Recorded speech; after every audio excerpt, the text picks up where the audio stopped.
Welcome to PolyCast, a Civilization podcast focused on game strategy. Dan Q. Makalua. The Me and Team. Mad Jin. With guest co-hosts Ghostu. Hello world, this is Ghostu, acting as your guest host for the wonderful show PolyCast, in addition to your regulars. On the line with me is the wonderful Dan Q. Takes a licking and keeps on ticking. We have Makalua. Is Ghostu going to GoPro? Apparently. Mad Jin. And we've got Phil. The Phil. Hello, everyone. 2K shaves a quarter off the price of BioShock on iOS. And this is a wrong headline, because when I read that initial, I'm like, oh, they took 25 cents off? Right? Like, who cares?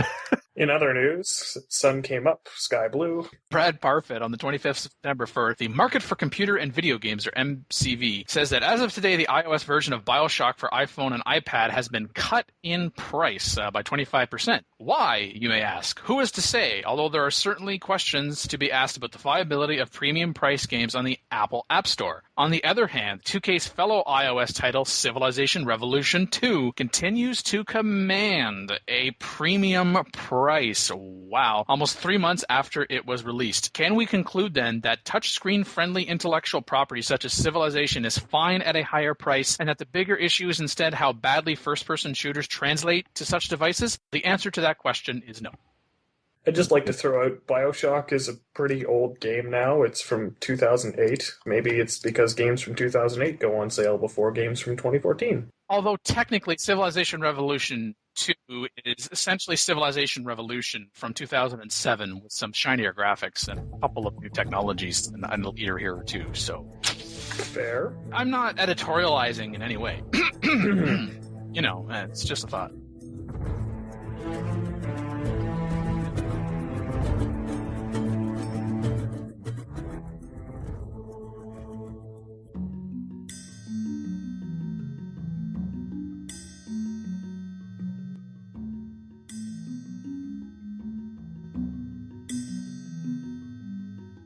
$2K finally tells us there's not going to be a strategic mode view. Thanks, guys. My laptop's going to die now. What? Yeah, no. They commented directly on Twitter, and then there is a thread on Reddit about it. That's not cool. But I bring my machine and all, so I can probably run it just fine, but that's not cool. Yeah, you know, it's not just an issue of people with the older computers or running with the integrated graphics like me with the laptop. It's also, it ran faster in that mode. It did not have to render so many things, and it just do. And especially when you get to the end game and there's so much going on, it was much better. But nope. It seems weird. They've built it on the same engine. Like, it should just be an easy thing to put in. Yeah, why would you pull a useful feature? I don't understand. Yeah, that's what people on Twitter and both people in the Reddit are saying. Is like, why did you pull this out?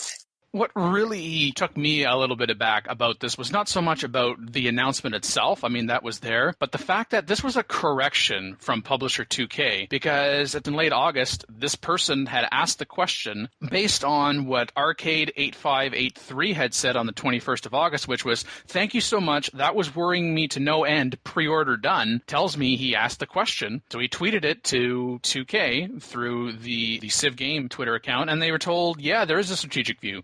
At least once 2K recognized that was incorrect, they did follow up. They tweeted him directly as well as to their entire channel to say that we were mistaken, strategic view was not in Beyond Earth, to which Ryan responded, that's the Arcade8583, I guess I better go cancel my pre-order. It was said, we can't say for sure at this time if it would come back, said 2K, but we'll certainly announce it if it returns in some form. Katie Swindle, later in the day, and this was the 26th of September, said, you guys literally removed a pre-existing feature from the engine. That's kind of sad, to be honest, and we know that Beyond Earth is based off of the Civ 5 engine, just like asked already during this episode. Ian Anderson said, any reasons why it was removed? In speaking to Rev 3 Games, the question came up in their chat because they were not only playing Civilization Beyond Earth, but they were interviewing both lead designers Will Miller and David McDonough. Here is that specific answer about why there is no more strategic view. 3KWBG5C says, is there a return of Civ 5 strategic view? There is not. And actually, this is a good question. I think a few people have asked it kind of offhand, but nobody's ever asked us directly why there's no strategic view. Mm-hmm. It's a feature that many people liked, especially for accessibility reasons, found it very useful, and we're very sensitive to that, but the big sort of stumbling block was the addition of the orbital layer. The way that this overlays on the map requires this dual level of information that is best expressed in 3D space. So representing the orbital layer in an intelligible fashion on the strategic view, which is itself very information dense, a compressed version of the game, became an extremely difficult problem, and one that it ultimately became too costly to solve. We just couldn't come up with a solution that was satisfactory, that would actually have improved the game.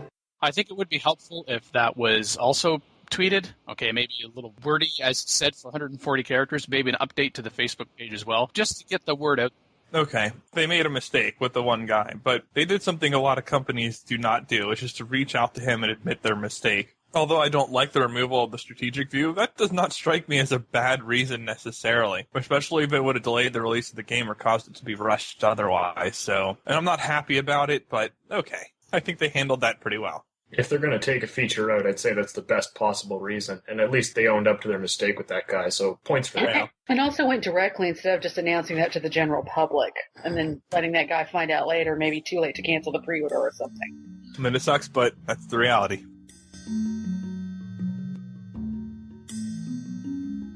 If the removal of strategic view was controversial across the Civilization community, this point is certainly controversial in the next topic that has Australians in particular seeing red, but also worthwhile for the rest of the world to be aware of, take note of. Yeah, I was not aware that it was quite this extent before I was reading through these articles. There's 3 of them. But the one that really caught me was the $40 overnight increase on Beyond Earth in Australia. In other words, the Steam prices are varying drastically, and they will just suddenly hike the price up. And there's been theories as to why that is, whether that's a mistake on the publisher or on Steam side or whatever, but it's not a popular thing, obviously. I knew that they'd marked up like hard copies of games and stuff pretty substantially, but that was the only thing I could think of for that was shipping costs. That's absolute bullshit on digital distribution. Like, it just should not be. $30 to $40 too. Like, why? Yeah, like a game will be like what? This? I don't know, because the game will be like what, 45 here, and then it'll be like 60 or 70 there, and Australian dollar isn't that far off the US dollar, so it's kind of like, guys, what's going on? Well, I mean, it costs extra to ship the megabytes that far, right? Apparently. I guess this is how we pay for the really long cable between LA and Sydney. We distribute by SneakerNet. We put the whole thing in USB sticks, and then we run it to Australia, and then we plug it in and send it over Australian internets, which are upside down, so we have to flip the bits. And you'll read in the comments, like, people will grab these things right as they're released because they won't be hiked up in Australia yet. Some guy saying he got it for $50 rather than like $80 or something because he got it like right before it jumped up. That seems right after to be, release time jump up is just even more bullshit. That seems to be a rather huge problem for them to not have done something about it one way or the other yet. Wow. Can you imagine the meeting at like wherever they price these things? Like, hey Bob, did you remember to put the Australian markup on? Oh, hang on, be right back. Gonna go screw them. Apparently this is common too. Like, what? Yeah, in the article they're talking about actually cheaper to fly to LA and back for a copy of one of the Adobe programs because the price markup is the same price as a ticket.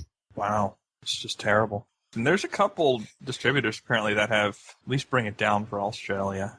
Xbox World Australia outlined how you could change the region on your Xbox One. Ah, that's right. That's also an option. And you can do that for PlayStation apparently as well. Really? So you just declare that you're actually in North America, and then they sell you at the North American price? Uh-huh. Yeah, you can create a U.S. account apparently, or even a Japanese account for the PS3. And apparently you can do this with Amazon as well. There's a simple workaround, I guess, but geez. Yeah, some other things that were discussed in these articles, specifically the Games on Net article by Tim Cowell from mid-September. The kind of, what can you do? Well, there's the shop around, first of all. And, I mean, yes, inevitably, if you're getting a digital copy, you're going to be getting a Steam code, but you don't have to just get that from Steam. And there is also, if you really want a boxed copy, the import route as well, which even when you take into account import duties, it can still be cheaper because of this drastic price raise. Beyond Earth is not the only game this year that has been subject to this, but it has certainly made waves as a major title that's up and coming, and all of a sudden, the price jumps considerably. The Games On article kind of goes through, well, what's going on here? Is it that Steam made a mistake? Is it that a publisher made the mistake? Did the publisher deliberately raise the price closer to launch? And of course, just as a reminder, if we're talking about Beyond Earth, we're talking about 2K, not Firaxis Games. That's the developer. There's no way. Like, even bad publishers would know better than that. Like, even the worst ones. Even EA wouldn't do that. Ooh, that's low. Oh, snap. They don't, though, because they're not stupid. I'm actually not going to talk about this. Kind of actually know some of the internals of how that happened. Not through Firaxis, but through somebody at 2K. And it did get raised up the flagpole. I don't think that would be secret information that somebody got their butt kicked over the whole thing. Yeah. Yeah.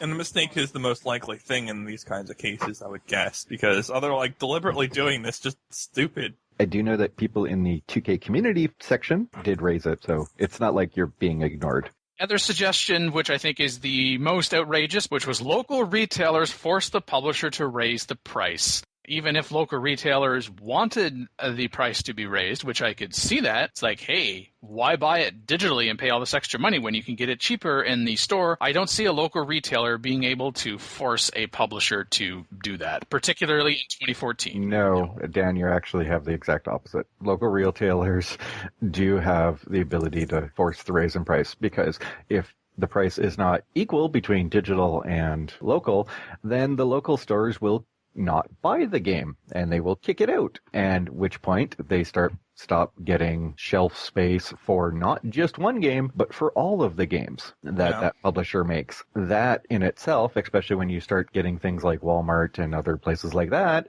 are huge shelf space issues, and being able to get it out there, because most people still do not buy the game digitally. You can't dismiss the argument about store shelves versus digital. That's not entirely one-sided, though, and I think over time the retailers are going to lose some power there. Well, they've already lost some, but but so like right if they now. go too extreme, they will just get dropped.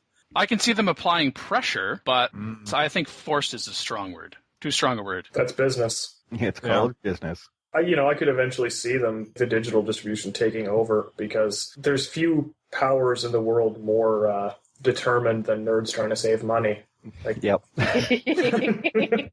And I would not be surprised if retailers did something to accommodate digital distribution themselves, or at least attempted it somehow. Even though it doesn't make a lot of sense, but Places like EB Games in Canada, and I guess maybe in the States, they could easily go digital, do a digital version of their store. yeah. Because they would have both the actual buildings for most sales, but then they could still do like a digital sale as well. And so they'd be in a good position to do that. But how would they work in the lucrative secondhand game market on digital? Yeah, so there's your problem. This is why they don't want to embrace it just yet. So there's other issues that the storefronts are causing. Because obviously publishers don't believe that you should be reselling the same game twice for the same price.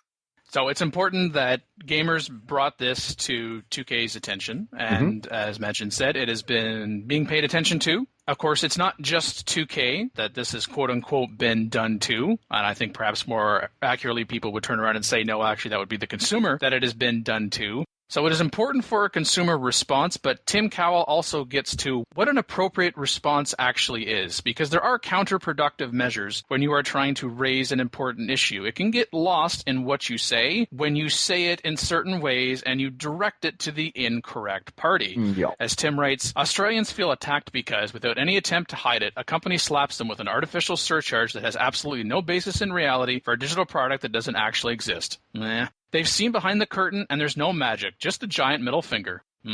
Meanwhile, many players choose to respond in the worst possible way, attacking community reps and publisher social media accounts directly as if they're even remotely responsible for setting the prices. Do you think they enjoy reading hundreds of hours of negative feedback? Hit on the company account, not necessarily the individuals. Which, okay, yes, all right in law, yeah, companies are individuals. Yeah, if you want to beef at the corporate account, then fine. But harassing the individual representative, it's probably just some intern being paid to monitor Facebook, and you want to beef them out. Although those guys probably have a thick skin. But yeah, I mean, it's pointless to go after them all the same. And even if you do direct visceral at the company, there is a civil way to go about that. Well, yeah. You don't want your important message to be lost in your understandable emotions. Leave that behind the keyboard. Yeah. Try not to swear.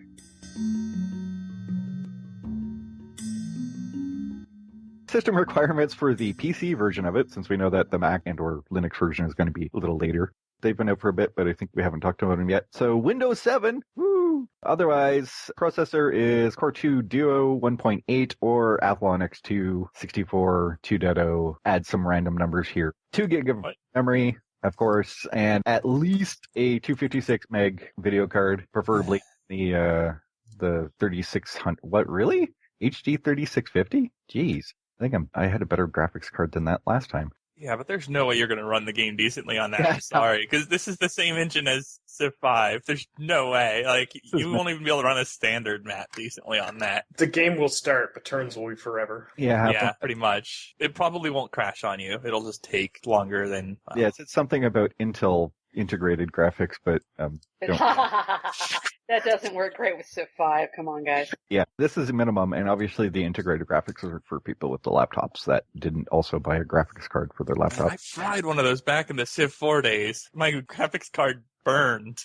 I did see an interesting suggestion in the Strategic View thread earlier about using the Steam Home streaming, running on a different computer, but then look at it on the laptop. I might have to try it. Maybe. There's other ways to do that. Yeah. Yeah, I think as with pretty well any piece of software, look at the minimum system requirements and go, and then focus on the recommended. And then if you can, try to be even a little better than that. I know some people are probably like, oh, it must be nice to be made of money. Well, you don't have to be made of money right away. I think maybe that some people might be like, really? Question mark in terms of the system requirements, because I could see somebody saying, the game comes out in less than a month, and now I know I really need to upgrade my computer, but I kind of need, a month or two to save up enough money in order to be able to do that. Well, to that I say, I understand what you're saying, but the game will still be around in a month or two. And I think it's 2014. Come on. Yeah, this stuff is what they're showing for Civ 5, roughly, right? Like, this looks pretty similar. I don't have them memorized. Higher. Oh, it's reasonable, but yeah, I mean, we're in the same ballpark. And this stuff, I have something that's much, like, double spec across the board here that I got for, like, $700. It's not that. My focus was mostly on the graphics card. I could see some people, maybe, at this point being like, oh, in order to get to the recommended anyway, maybe I do need to upgrade. But the processor and the memory, and, of course, I still giggle snorted at the sound card requirement, even, Well, we have a sound card requirement these days. But anyway. I think you'd be hard-pressed to find a computer with the other specs that would lack that. I just tabbed over to Best Buy while you guys were talking, just, shopping. I found like an $850 laptop that exceeds like every single one of those specs. I mean, $850 is a respectable amount of money, but that's not a bank-breaking... Laptops aren't gaming machines. Yeah. Well, no, all my laptops were twice as expensive or 3 times as expensive as that. All the laptops I've ever bought. Actually, last summer, I bought a laptop that has not only the same amount of memory, but an even better graphics card than my desktop computer. And that laptop was $1,000, whereas it was like 2 or 3 years before that, the desktop computer was like $2,200. So in one respect, I was like, yes! And then the other part of me said a bad word. Yeah, it's like comparison. Wait a minute. And if you're like even a little bit tech savvy, I gotta say, ordering the parts yourself for a computer and putting it together, it's not the difficulty it used to be. If you can follow instructions with that and like you're reasonably competent, just build it yourself. You'll save hundreds of dollars doing it. Unless you can get the thing to run on a TI-83 graphing calculator, somebody somewhere is going to complain about the specs. Yeah. But I do have to say, WinXP, if you're running it, it's really time for an upgrade. And I would recommend 7 because the other Windows lately have just not been up to snuff. Yeah, I've been looking at this, like Vista is recommended. I still remember when we were like, Vista, we recommend you upgrade to XP. Now, I still had a Windows XP machine until earlier this year, and what finally got me to upgrade it wasn't because XP was doing anything wrong. It was just Microsoft's like, no more updates for that. Yeah. Okay, fine. And so I upgraded to Windows 7, no, Windows 8, upgraded to Windows 7, and it was like a couple $100. Yeah, I mean, if you're running Windows Vista 64-bit version with a Service Pack 2, you should probably be okay.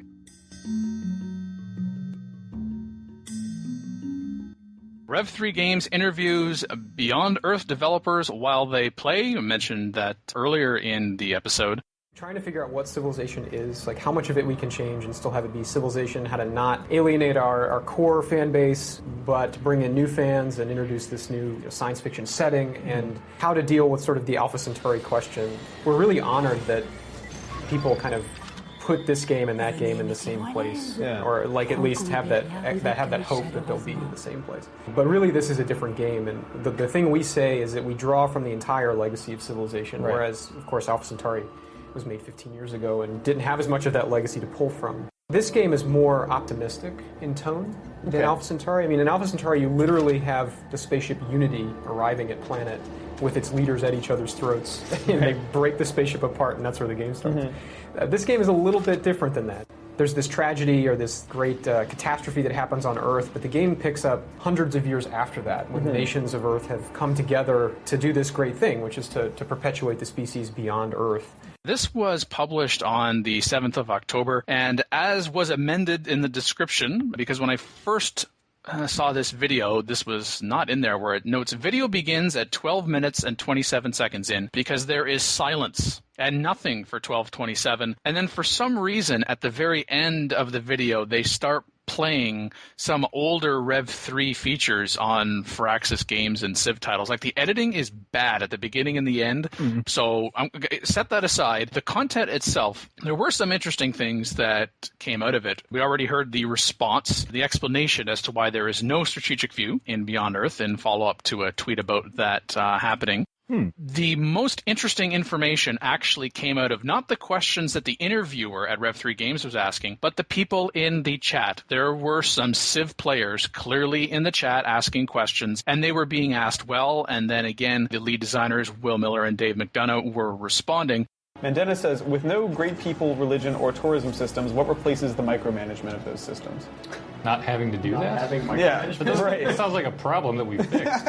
Cool. Let me take that question seriously and not snarky. Like the late game sort of opportunities that tourism and great people provided were very sensitive to. But that was sort of like, I would say, by the time that Civ 5 had both of its expansions, it had sort of hit a good stride for things to do at every stage of the game. Okay. We designed this game holistically with sort of the same thing in mind. So when you start the game, you have the same kind of early things to take care of, like exploration and infrastructure and so on.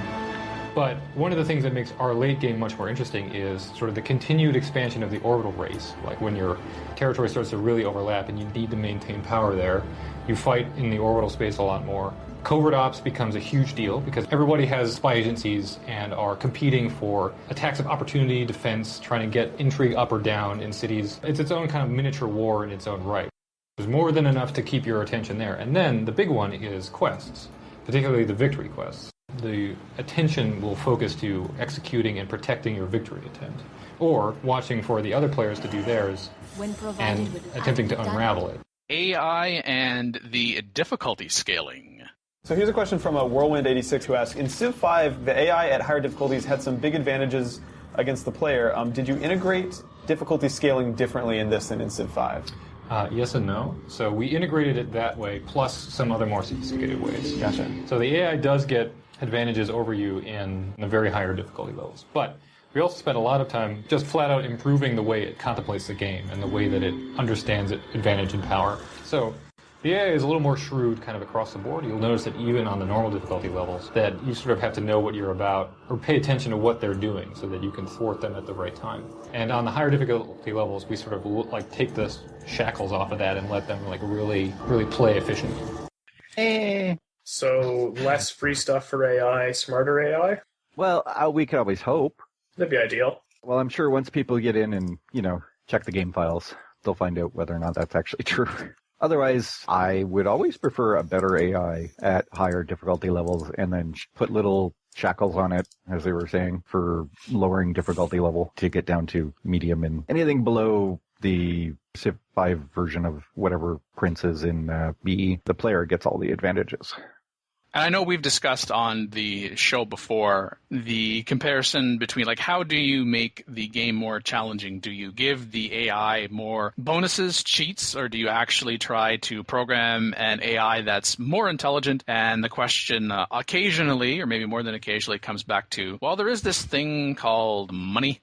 And there is this ideal way to go about making the AI more intelligent, but between money and time restraints, then it just kind of, well, let's just give the AI a bunch of bonuses that the human player doesn't get. So in effect, in other words, if the AI was being treated like a human player, then it would be regarded as cheating. So it is nice to hear a response to that, and also an effort to try to combat at least the perception that something should change in terms of not only just AI intelligence on higher difficulty levels, but quite frankly, the answer addressed all difficulty levels, really. I think they can even go about, if you're going to give your AI advantages and, like, air quotes here, cheats, what exactly you're giving it. So maybe not so much like cheaper techs and faster units, but even just more information. Maybe on the equivalent of Immortal and Deity, it starts to see almost the entire map, and it's more pressing it that way, rather than just being like, I start 2 settlers up and 5 decks ahead. Rather deal with something that knows more than it should, rather than a foot race to try and catch up to a material advantage. Yeah, well, it kind of depends. I mean, we already have people who claim that the AI cheats by seeing everything, even though it doesn't. And people have been, like, all cranky, like, oh my god, it might see everything. It sees things differently. Everything is a bit much. Yeah. Yes, it's okay, people. The AI is not Patrick Stewart. They have not seen everything. It's okay. But even if it knew, like, you know, you're building a wonder or something, it knows the moment you start. In theory, that's available to the player just by watching little city icons and stuff, but, you know, it knows if it's behind. It's also available to the player if you have a spy. Civ 5. If you have a spy, you can, in the city, you can go check exactly how far they are, because, well, you just go look at their city and see all their buildings and everything else. So it's, I would love for the AI to use its spies to go bounce around, check all the buildings, therefore build out a model of your tech available, and then counter it with other stuff. The Star of Hope in the chat says, making an AI that is harder isn't always the same as making an AI that's fun, so that might be one trade-off. Yeah, no, the game is fun. You make the AI that actually uses the game, and that makes the game more fun. See? Difference. You don't make the AI harder by handing it a bunch of stuff. That's not really the point, although they have to at this point, because they don't have an AI that's better.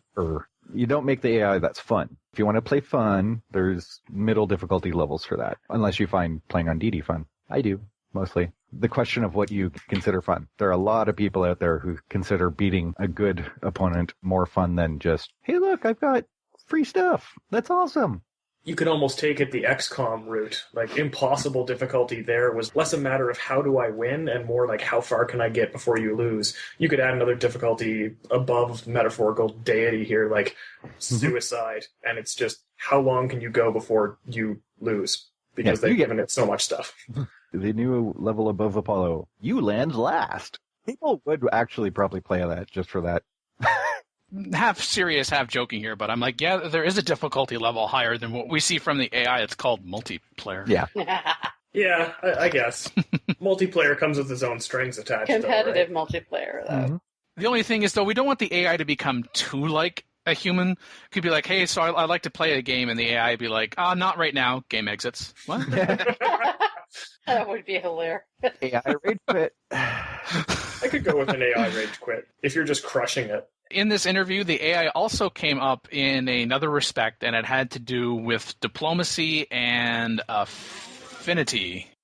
Bill Aldraz on YouTube is asking, how does your affinity affect diplomatic relations with civs who went down another path? Will they oppose you heavily, or will it be more based on your history with the civ prior to affinity decisions? Those two will work with or against each other. So everything that you've done diplomatically with a civ will influence them, positive or negative. Mm-hmm. If you have a long history of friendship, you'll have strong sort of momentum to remain friends. But the more the two of you devote yourselves to divergent affinities, so like if you're both kind of middle level affinities, like level 5, 6, it won't matter that much. But if one of you is like 12 or 15, or let alone if both of you are really heavily devoted to divergent affinities, that will be a pretty strong incentive away from cooperation. Because really what we're representing is fanaticism. We just don't understand how you can think like that anymore, and vice versa. So as everybody in the game gets more devoted, which is inevitable as the game progresses, it becomes harder and harder to like remain on really good terms with people of a different affinity. So it's important to pay attention to what the AI is doing, what your neighbor is doing, and that yes, before you are choosing a particular affinity and the AI is choosing a particular affinity, you are going to be able to cultivate a relationship that may even be able to stand a divergence of affinity. But to me, it's just kind of this is going to start happening more quickly than, say, in Civilization 5, and you choose one particular ideology and the AI chooses another. Yeah, you can be cultivating that relationship, but just be aware that relationships do change over time, and if you make a particular choice, then you have a dominant affinity that's different than somebody else, then the AI is going to recognize, we're just not the same person anymore, or maybe we want the same thing, but we just don't feel the same way about how we're going to get there. So that will have an effect. It's not like a light switch. It's not like, oh, different affinity, everything you did in the previous X number of turns is now gated, we now hate you. Yep. It's not going to be that bad. I've shown that in my recent Cavazin Protectorate game. I'm still friendly with, and even get cooperation agreements with people of different affinities. That sounds better than the current system of Civ 5, where it's like, oh, you picked a different ideology, instant massive diplomatic penalty. Like, yeah. But, I mean, keep in mind, if you are of a different affinity and you do piss them off in a different way, those two things start stacking, and eventually that will drive them away. But, yeah, the penalty's not so bad as for ideologies. And I hope it's not like the instant penalty. You know, you can do the 1 day, 180-degree switch. Like, I really liked you up until now, but now you think that freedom stuff is good, and we just can't be friends anymore. No, that didn't happen in my Cavazin Protectorate playthrough, so... Sweet. No, I mean, granted, I also have people of the same affinity who just don't like me. So, yeah, it works both ways. Just because you are the same affinity doesn't mean they're going to like you. In terms of questions that were asked, it didn't surprise me because the question was answered, but it was the way in which the question was answered.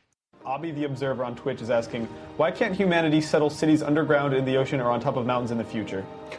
Well, maybe they could, but it's just not efficient. I mean, when you land on a new world, frankly, surviving, finding things to eat is a lot harder than we take it for granted.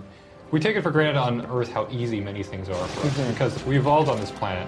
Like, we match it. When you land on the new world, nothing can be taken for granted. So humanity will settle where they can and live where they can. And, like, only by the very end of the game could you conceivably make the argument that they are able to build oceanic cities and things like that. I was not prepared for an in-universe answer, but I really enjoyed it. Yes, makes sense. Land on new planet. I know. I'm going to go underwater from space. Hey, wait. My spaceship is meant for, space, which has no gravity issues. Let's put it underwater where it's like instantly massive gravity issues. That'll work. Now, granted, on some planets, you might be better off in the water, but you're probably not going to that planet on purpose from the start. I mean, one of the things is, like, you might want to dig an underground city, because digging holes is not particularly technically complicated. Radiation on a new planet, magnetosphere isn't that strong. Better get underground, or you're going to have 3 heads soon. Yes, but you need the machinery. And if you didn't bring it with you, then you have to get the machinery. And if you didn't bring the things to make the machinery with you, then you have to build the things that make the machinery. And if you didn't bring the raw materials to do those things, then you have to go get the raw materials to make the machine. Well, you brought some of that, but I think it's fair to say that you can just abstract some of that as well, because from just looking at the game standpoint, it would just be awful if everything was underground. Yeah. And then if you go to the underground layer, then you might as well just put the stuff on the surface. Yeah, it makes sense from a gameplay perspective, but at the same time, like, went to new planet, forgot shovels. Damn it. Well, yeah. Well, you can bring a shovel, but you're not using a shovel to make an underground city. And you're not working hard enough with that shovel. You could put yourself underground. I mean, you just slam the spaceship into the ground. I'm sure some people will make it. Getting underwater isn't actually all that hard either. Surviving there might be, but... Yeah, that's true. You could just land the spaceship in the water and do nothing. You'll eventually find your way underwater. Very poor colonization plan, though. Yeah. Step 1, sink. The local aliens are like, what the heck? I just want to say also that I'm really enjoying the caliber and the specificity of the questions that we're getting from the Civ fans in the audience. It's been... Thumbs up, Civ fans. Yeah. We're used to, a lot of our fans know this game really, really well. Yeah. And what we really like about these live streams is the opportunity to speak directly to them and really get down to kind of the nitty-gritty.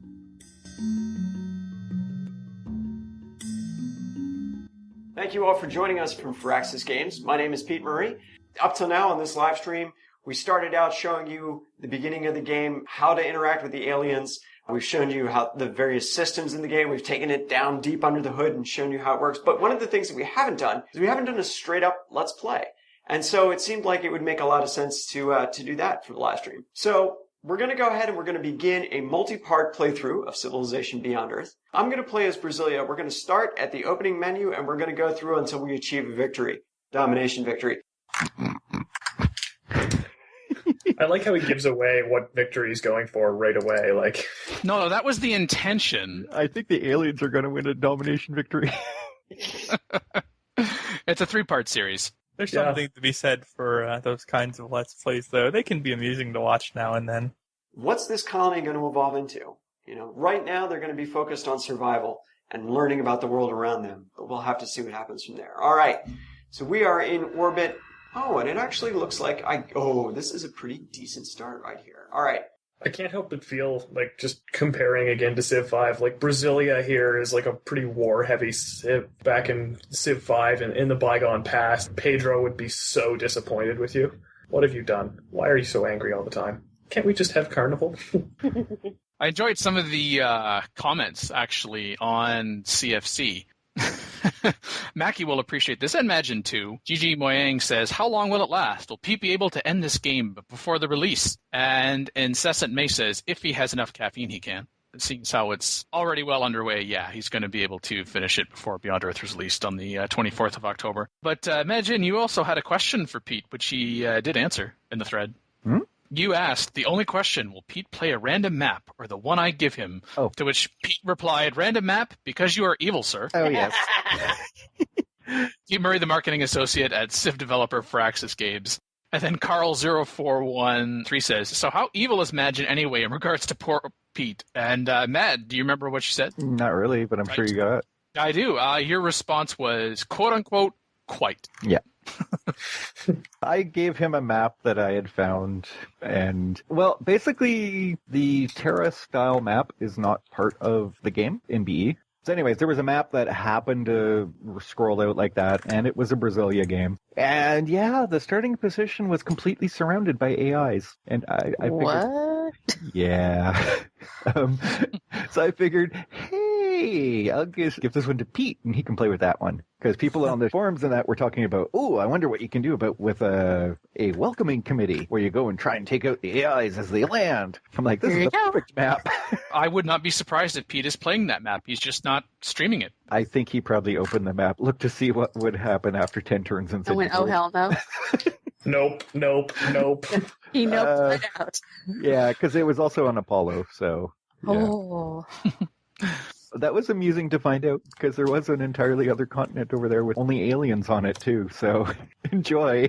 All the aliens with all their nests have spent at least 100 turns multiplying. Oh. There was also a good exchange between Mananan and Pete, where Mananan's like, I hope this is just Pete playing. Maybe it's just me, but I've noticed Pete's decision-making slows down in a big way when he's discussing options with other people. I like how Pete kind of turned that comment on its head, which was, yes, but when Pete makes decisions by himself, he makes terrible decisions. To which Manan says, but they're quick, terrible decisions. Otherwise known as more entertaining. But I think that's if you are busy discussing options with other people, it is going to slow down your decision-making, which is why in the Rev 3 interview, there would be one lead developer on Beyond Earth talking to the interviewer and answering questions while the other person was playing the game. Mm-hmm. He ended up playing by himself. I'm going to start. Let's see if there's anybody home. Yep, there's some wolf beetles in the nest. We'll go ahead and we'll give that a wide berth. I'm very disappointed in this world and the other people who have landed on it. I mean, when you talk through all your decisions, at least you have that whole peer review, like, maybe I should... Hey, wait, what are you thinking? Yeah, you have some time to react to your bad ideas. Let's attack Russia in winter. Wait, no. Nearby, there are 6 Xenomass resources, which seems a complete absence of any Firaxite or Floatstone, which means it looks very much like we're going to need to make a decision to go towards Harmony. Doesn't look like we're going to be able to go in a Harmony direction. I find 9 Floatstone. and that's to gather what we are going to temporarily call the Western Resource Zone. I think we need to get something out there fast. This place is just too fantastic for words. This is a little bit, it feels a little dangerous to do this, but I'm aiming for that spot of grassland right there.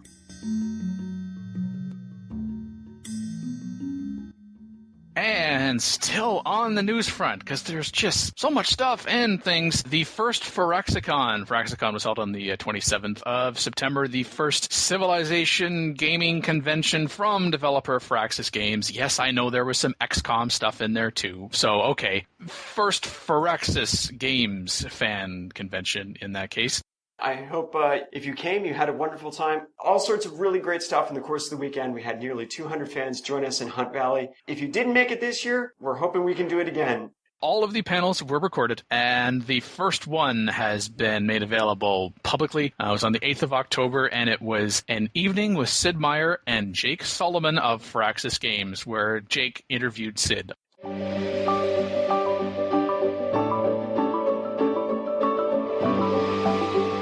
We always made games for ourselves, basically. I think in a lot of ways we still do that. We make games that we like to play, and hopefully somebody else will enjoy it as well.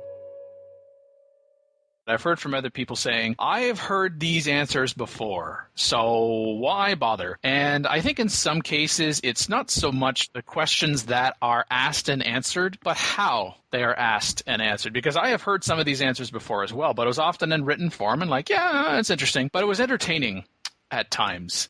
It's hard to imagine the days before the internet, but you'd send a game out there, send a bunch of floppies, and maybe a letter would come back 2 or 3 weeks later. Hey, I bought this game. It's pretty cool.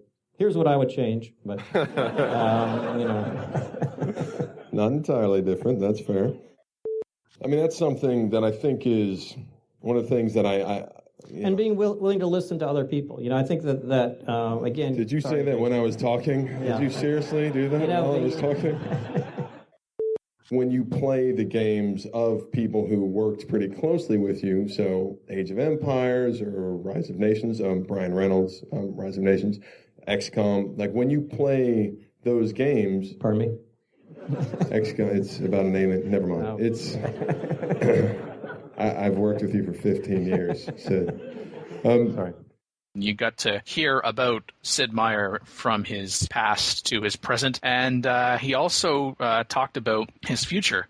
You got a lot of career left. You're still a young man. But do you care about your legacy? And if you do, do you know what you want that to be?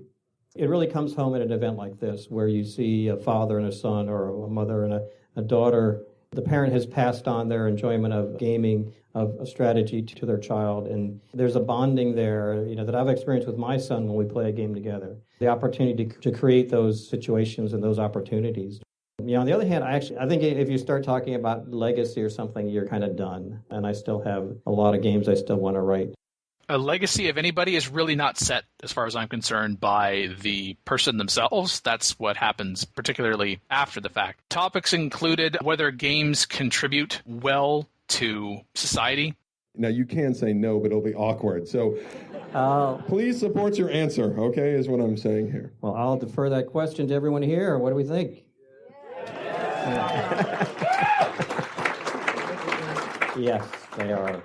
Having fun is important. Talk about the longevity of Firaxis. I think every studio that's lasted a long time has had a strong title, but not every studio with a strong title has lasted a long time. We've focused really on listening to Civ players, trying to think about, with the next iteration of Civ, what are we going to do to make it fresh and new, but also have those core qualities that appeal to Civ players. We have the 1/3 rule, where it's, 1/3 is the traditional gameplay, 1/3 is improved from the last version, and 1/3 is brand new. And we're now at the point where for every new feature we put in, we have to take something old out. Yeah. It's very easy to overwhelm the player with complexity or detail, things like that. Seeing as how Firaxis first came into business 18 years ago in 1996, I think they're doing something right. I think they've found people that like to play games that they like to play. Talked about responsibility for games. What responsibilities do we have as designers, as game developers? What responsibilities do we have for the content that we're sort of creating? I'm certainly not in favor of any sort of censorship. I think we're artists, we're creative, and we should be able to do what we want. On the other hand, it's hard to, on the one hand, say our games are immersive and grab people and allow them to participate and make them the stars, and then say that there's no impact, that it doesn't affect them. So I think we have to walk that line. I think people know the difference between fantasy and reality. Gamers are very mature and intelligent people, yes. However, it's part of the climate, and whatever we can do to create a positive climate, I think we should do. There was a fair bit of information. Is it harder now to make games? I mean, do you feel like it's harder to make games, or is design harder than it was 25, 30 years ago? I think it's easier to make games these days with the tools that are available out there, or the tools certainly we have at Firaxis. We can put something together very quickly. It's hard to make a game that stands out, I think. I mean, a lot of the genres have been explored, and just about every game, if you have a great game idea, you Google it, and there are 3 of them already out there. So I think it's very easy to make games, but to make something that's fresh and that stands out is harder these days. Well, then what was the hardest game you worked on, the toughest experience for you as a designer? Probably the dinosaur game. I've talked about that a little bit, but I wanted to make a dinosaur game and thought first it was a kind of a Civilization-style world of dinosaurs, and that was kind of boring because it didn't have enough dinosaur action. And then say, well, okay, I'm going to turn it into an RTS, real-time strategy game with your Age of Empires with dinosaurs. So I put that prototype together, and there are no ranged dinosaurs. I was inventing venom-spitting dinosaurs, and, I was just missing that ranged combat. So we just would all, cluster together and chew on each other. Right? Sounds like a good time.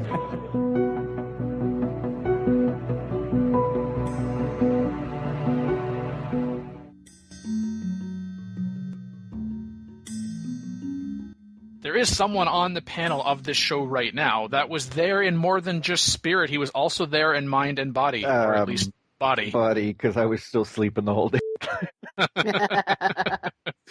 Okay, next for Fraxicon. Remember, show up one day earlier than the earlier day, because I did show up one day before Fraxicon, but I should have showed up a day earlier than that so I could actually sleep. I did grab some of the Fraxis coffee, but I didn't drink enough of it, probably. How is Firaxis' coffee? Mine's better. I knew he'd say that. So anyways, yes, I was at Firaxis and Fraxicon. I got a bit of a tour, met Sid first, because Sid's office is right by the door. Really weird. So was the tour comparable to what we saw from Rev3 Games last year when they did a tour of the offices? Because I was at the old Firaxis office. I've never been to the new Firaxis office. The new Firaxis office is kind of like a spider web. It's a lot of tunnels, or an ant's nest, maybe. Wait, are you saying it might be like a tech web? No. What about an XCOM-style ant's nest? Probably more like the ant's nest. Various corridors going down, people putting their little pods. And... Oh, so like SimAnt? Maybe. You see, kids, there was this game. They've got lots of stuff on the shelves and board games everywhere and other such stuff. And of course, we're busy erasing things because everybody was showing up. Basically met everybody on the team for both Beyond Earth and Civ 5, especially all the people in QA who were very, very happy to meet with me. And the only people I didn't meet were Will and Dave, mostly because they were probably off at some other media thing. No clue what they do. Anyway, so yeah, and then we got into the live stream with Pete, obviously. Sleep, got back, got to the hotel. We did a meet and greet night on the Friday night before Fraxicon. So yeah, most of the people at Firaxis just showed up to the meet and greet anyways, because apparently on Friday nights they have their booze night, or they have their after work booze. So they just all showed up to the hotel to come hang out with all the people who actually showed up early. Hung out with Brad, who's the multiplayer dev. Brad's fun. He's got a new baby, so that was about the only time I could actually meet and greet with him. Oh, yes, Brad Olson. Yep. Yeah. And then since not a lot of people showed up, well, since it appeared that the 2-hour or 3-hour meet and greet got turned into more like a 5 to 6 hour meet and greet, I got to meet Ono and Kamikaze. Ono is one of the mods on 2K and hangs out on CFC a bit. Kamikaze, of course, is one of the mods for CFC. I had a lot of fun trolling them because we've known each other for a while, and obviously I'm just use my Mansion name everywhere. So they're coming in. Kamikaze showed up way too late, but I know Ono came right on in. He came wandering over, met some Firaxis people, turned and got, introduced to me, and he's like, "Oh, this is awesome. I can finally figure out your name," and grabs my tag, looks at it, and it says Mad Jim. Nice. Just like the look on his face as soon as he saw that was just priceless. Complete troll, because it's supposed to be first name, last name. So I'm like, fine, Mad Jin, that'll work. I approve of this trolling. I mean, I even tweeted a pic of the badge when I got there. So, of course, it was, if found, please send back to bed. This is something that came up in the PolyCraft chat, which is our Minecraft spinoff. So Stu is the only one on the panel that doesn't know anything about this. There was the photo of the cake, quote-unquote controversy. Oh. Where What? Someone's stealing his cake, oh no. Yep. There is a photo where Majin can be seen in the foreground, and people know what Majin looks like, not even just from the live stream with Pete. Hand is on a plate of cake, and it's halfway kind of in the air off the table and on the table to the person beside you. And there was a suggestion that you were stealing somebody's cake, but I came to your defense right away, Majin, although it was not so much about you as it was to get into a semi-legal argument, because I like these things. Lawyer Dan is lawyering, like Mackie says. Mm-hmm. And just said, it could be, in fact, that Majin was delivering the plate in front of the person, because we know about Majin. We don't know anything about the person. Purely speculation. There was no cake in front of you, Majin, so you could have already consumed it. You may not have been served it yet. There were so many things that we did not know. But it just kind of an extended conversation. I would say in our group, we spent more time talking about that than anything else having to do with this convention at all. Yeah. Which clearly goes to show just how off-ball we can be and often are. They started doing dessert just as Jake and Sid were getting up to do the interview. So they what they wanted was a picture of, hey, look, we're getting dessert and discussion at the same time. But we were the first table to get dessert so that they could take the picture, and then they stopped serving dessert to everybody. They wouldn't allow anybody else to get dessert until after the interview was over. And yes, I was handing the cake to the person beside me because I think I actually had David McDonough behind me or something like that, because that's what one of the comments on the picture on, I think, the 2K forums was, why is Majin further to the front than David McDonough?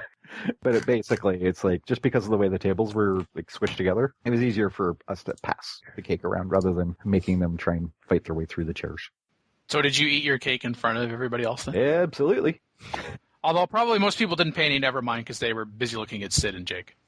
Yeah, because I was at the table with Jake, so, once he got up and got out of the way, I was able to see Sid better. I can't help but bring this up because it's connected. I had prefaced Firaxicon, the first Civilization convention from Firaxis Games, because there was a Civilization convention in 2006 called PolyCon. Mm-hmm. And I found myself, through circumstances I won't reiterate here, but I ended up being the lead organizer, and I had a great team of people assisting me when I was still at a Polton Civilization site. And it was both Firaxis Games as well as the now defunct Big Huge Games were a part of it. We also had lanyards around ourselves, and it had the Polycon logo, and it had our first names and last names. There was nobody that got to do a Mad Space Jin. Mm-hmm. It was first name, and then in quotations, your username or your forum handle, and then your last name. The prize for silliest thing possible to happen at Firaxicon was the drunk dude from the wedding who ran in while the guy was getting the golden mutton and took a selfie of himself with it.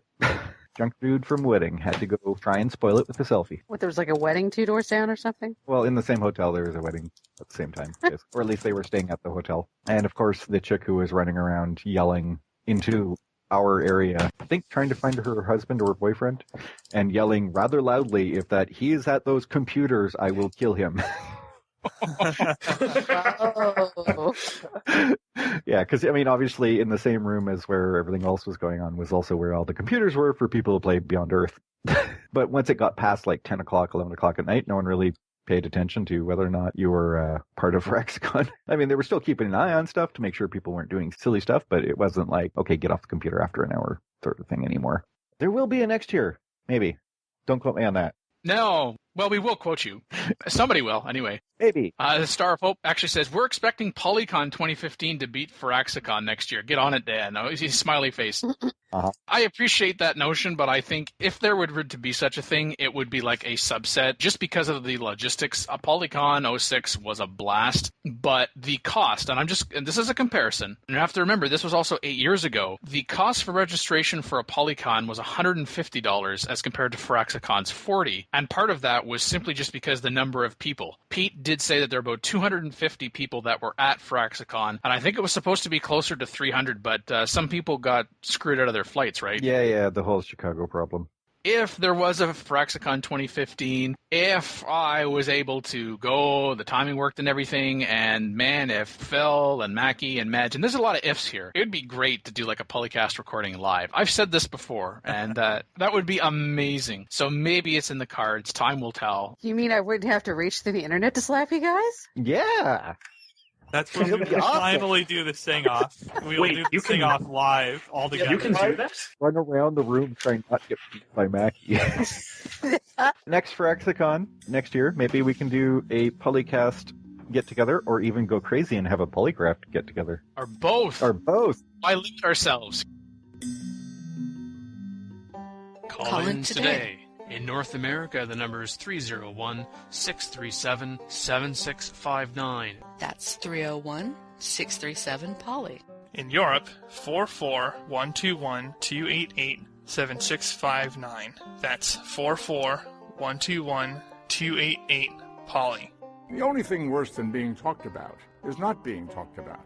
For more information on PolyCast, our sibling shows Modcast, Revcast, and Turncast, or about PolyCast in general, log on to the series' official website at thepolycast.net. Dave, and in particular Will, had to defend themselves, and yes, I put defend themselves in giant quotation marks. XSegX says, these guys do not look like game developers, they don't have beards. So you must be confusing us with the team that made Volve. Right. Oh, almost all beards. Yeah, right. They took that way too seriously. No, Will's not even capable of growing one. No. He's actually 14 years old. You guys weren't kidding about injecting young blood into the Civ team, I guess. Just turned 29. Come on, guys. Okay. I don't know. Ed doesn't have a beard. Anton doesn't have a beard. So what we are saying here is that they are the anti-beard game developer. Let's start a thread on it right now. Reddit, okay, let's go. Can we talk about Beyond Earth? No, we must talk about the lack of beards. That is their single greatest mistake as beards? Programmers. They neglected their beards. That's probably why there's any mistakes in the code at all. They don't have the beards. The longer the beard, the less the bugs, right? Exactly. Because the beards attract the bugs into the beard, yes. Right? Yes. Makes the beards all dirty. And then it processes the bugs into something greater inside of the beard. Well, let's be honest. Beards have been proven to increase effectiveness at so many things. Programming is just natural. Right. So, this has been PolyCast episode 212, just to mess with Dan. And, of course, we have been joined by guest co-hosts, Go Stu. I'm Stu, and I'm signing off. Regular co-hosts, Daniel Quick. If you went to Firaxicon, you may have a certain swag about you. Lady reaches through the interweb to beat Dan. Yeah, right about now for that pun. Thwap. Yes. And of course the secondary writer, Mean Team. Secondary writer. I'm just making crap up. What? That's how the show stays fresh, Phil. Go with it. That's nice and random. Well, okay. My nation will come for you from the water. You can trust me. And I showed up, so bye. And you were /are? Still here. And your username? This has been Matt Jim. See you later.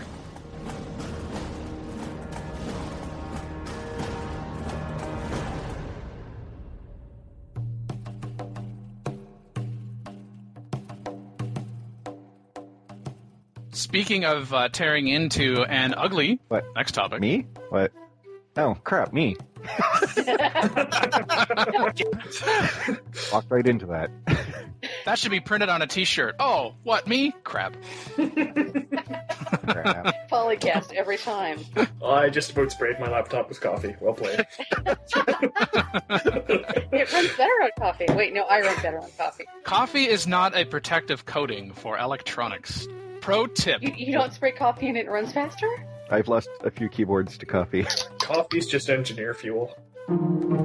We had Firaxicon recently, our first big fan convention, and a lot of people brought their old Alpha Centauri gear to have Sid sign it. I wish we could have let Brian Reynolds know, so he could have been there too to sign stuff, because there was a lot of Alpha Centauri swag there. How may the corporation serve you? How may the corporation serve me? You can get off my planet. Come, Mr. Hubbard. The Commonwealth welcomes you. Thanks, Hutama. Get it? Instead of like, thanks, Obama, it's thanks, Hutama. I'd like to thank the guys on Civ Fanatics for that terrible joke. That's a Pent the Fraxicon report. Who won that prized mutton or whatever the heck it was? Some dude. Some dude. That scribes got 99% of Phyrexicon.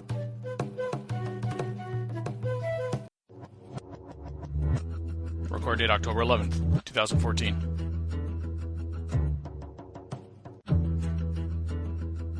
Civilization Beyond Earth video clips, copyright Rev 3 Games and 2K Games. Civilization 4, 5, and Beyond Earth sound clips, copyright Take-Two Interactive. Copyright Civilized Communication at civcom.net.